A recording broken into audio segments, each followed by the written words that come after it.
Pemirsa, dalam vaksinasi COVID-19 semester 2, pemerintah akan menyuntikkan vaksin kepada 2 hingga 3 juta penduduk per hari untuk mengejar target penyelesaian vaksinasi pada 2021. Simak perbincangan JPM TV bersama Dr. Muhammad Adib Humaydi. Beliau adalah Ketua Tim Mitigasi Pengurus Besar Ikatan Dokter Indonesia. Berikut ini.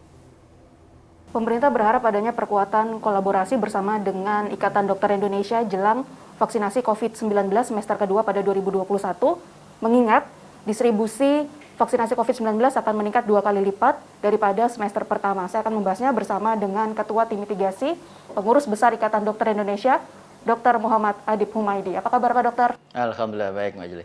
Pak Dokter, ini ada permintaan dari Menteri Kesehatan agar mengoptimalkan lagi dari teman-teman ID. Nah, ini siapkah teman-teman ID pada nanti vaksinasi semester kedua ini?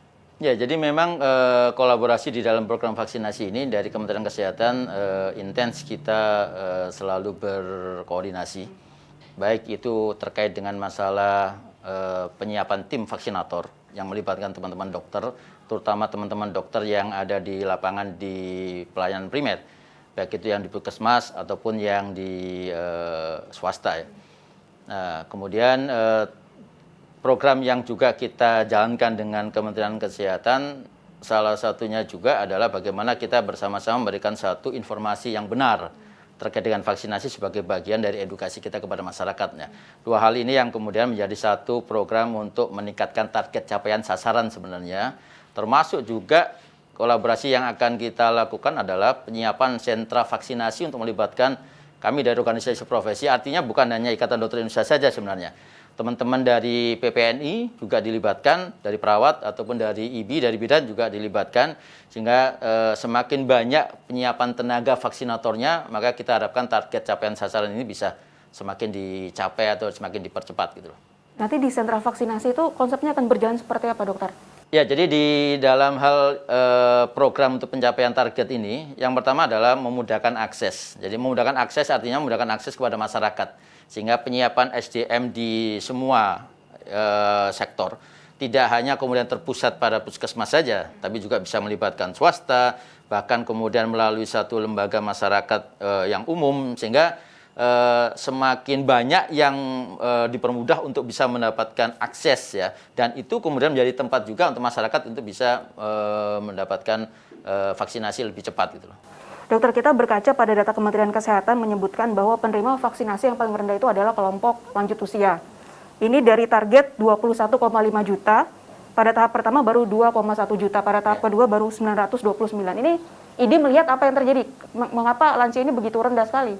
Ya, yang pertama tentunya ini berkaitan juga dengan informasi ya, dan edukasi yang saya kira ini perlu untuk disampaikan bersama-sama, dan ini menjadi satu hal yang saat ini menjadi program kita untuk melakukan edukasi, apalagi kita sekarang ada hal yang berkaitan dengan puasa, karena bulan puasa ini masih disinformasi, sehingga kita harus sampaikan. MUI pun juga sudah menyampaikan, banyak tokoh-tokoh agama, tokoh masyarakat pun juga sudah menyampaikan bahwa tidak ada halangan sebenarnya untuk mendapatkan atau melakukan vaksinasi di bulan puasa.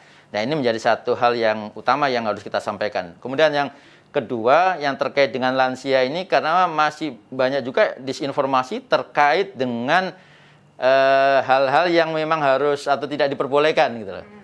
Masyarakat mungkin masih melihat bahwa kalau ada penyakit-penyakit sehingga dia tidak diperbolehkan, padahal beberapa kali kita melakukan satu edukasi kepada masyarakat bahwa kontraindikasi absolutnya itu sebenarnya untuk divaksin tidak ada. Kalaupun pada penderita lansia yang selama ini menjalani pengobatan, dia bisa berkonsultasi kepada dokter yang merawat selama ini untuk kemudian apakah dia bisa atau layak untuk mendapatkan vaksin gitu loh. Karena target lansia ini memang menjadi satu target utama.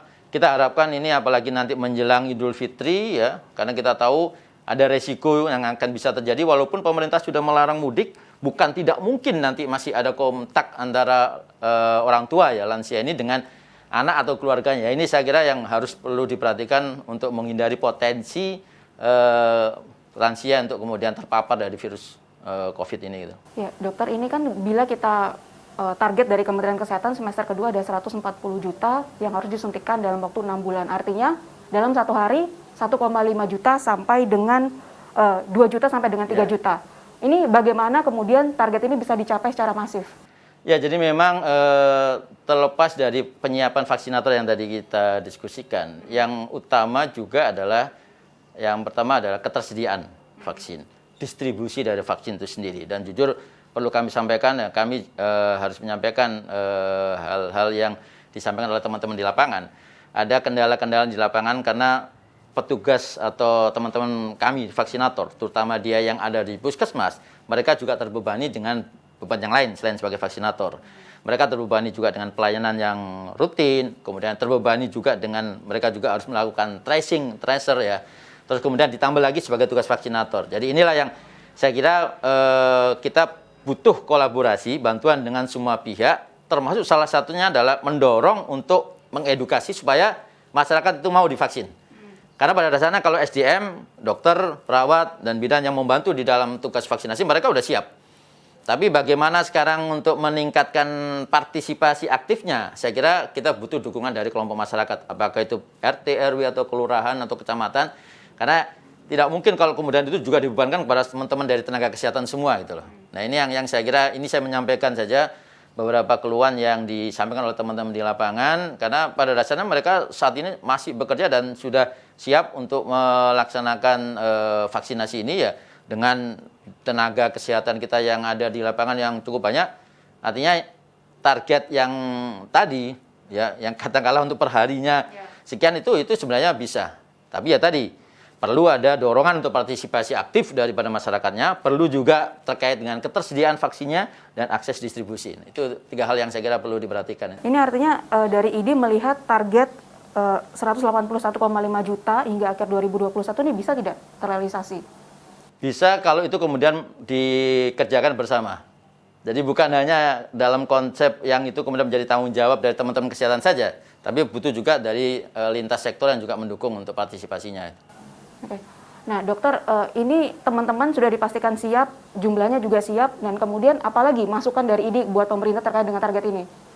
Ya, jadi saya kira kita sudah cukup masif juga untuk memberikan satu edukasi, tapi bukan berarti kita tidak melakukan edukasi lagi, tapi kita harus terus-menerus untuk melakukan edukasi, apalagi banyak sekali perkembangan-perkembangan informasi yang bukan tidak mungkin itu juga mengakibatkan disinformasi kepada masyarakat. Jadi ini harus intens juga kita, dan sekali lagi yang paling penting juga adalah melibatkan tokoh agama, tokoh masyarakat untuk mendeliver informasi yang terkait dengan hal ini. Kami kemarin juga sudah berdiskusi dengan MUI, dengan NU, Muhammadiyah, dan kelompok-kelompok keagamaan. Mereka juga sudah siap dengan membantu untuk menginformasikan ini kepada masyarakat, sehingga disinformasi yang terkait dengan masalah vaksinasi ini kita bisa eliminir atau tidak terjadi gitu. Baik, terima kasih Dr. Adib atas waktunya. Dan demikian perbincangan saya bersama dengan Ketua Tim Mitigasi Pengurus Besar Ikatan Dokter Indonesia, Dr. Muhammad Adib Humaydi.